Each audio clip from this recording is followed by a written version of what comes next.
The brave little duck. In the middle of a peaceful, sprawling pond, surrounded by reeds and tall grass, lived the brave little duck and its loving family. Unlike some of its siblings, who adored lounging in the sunshine or paddling lazily, this little duck was always exploring, always helping.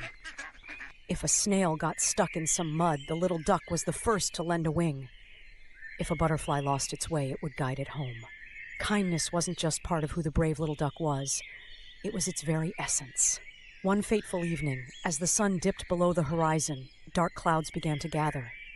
The wind picked up, howling through the reeds, and bending the willow branches until they nearly touched the water.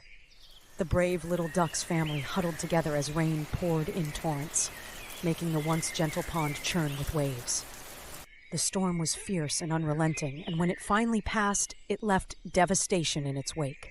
The brave little duck awoke to a heartbreaking scene. The nests of the smaller animals, mice, frogs, hedgehogs, were destroyed. Their homes had been swept away by the storm. Everywhere there were cries of worry and fear. The duck's siblings hesitated, scared by the aftermath, but the brave little duck felt a surge of determination. It couldn't just sit idly by. These animals needed help, and if no one else would step up, it would. Without a second thought, the little duck set off. The ground was still slick, and the air heavy with the scent of rain, but it paddled bravely through the reeds and across the battered pond, determined to find someone, anyone, who could help. Benny, the storm has left so many creatures without homes. Will you help me rebuild them? The first animal it found was Benny the beaver. Benny was strong and imaginative, known for building sturdy dams. Benny scratched his head, water still dripping from his fur. "If you're brave enough to try, little duck," Benny said with a grin, "then so am I." Their next stop was Clover the squirrel, who was perched high in a tree, examining what was left of her nest. "Clover," the duck called, "we're rebuilding homes for the others. Will you join us?" Lastly, they found Gus the turtle, slow but thorough, retreating to his temporary shelter under a log.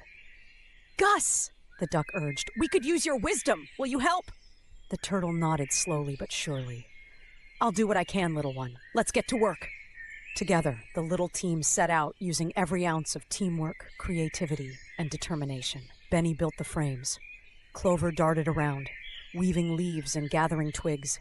Gus ensured every structure was sturdy, and the brave little duck worked alongside them all, cheering them on and filling any gaps.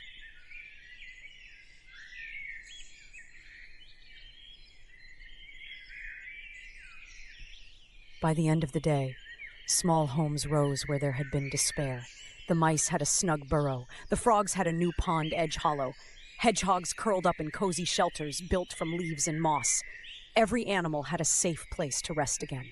As the sun set, casting a golden glow on the now restored pond, the animals gathered to thank the brave little duck and its friends.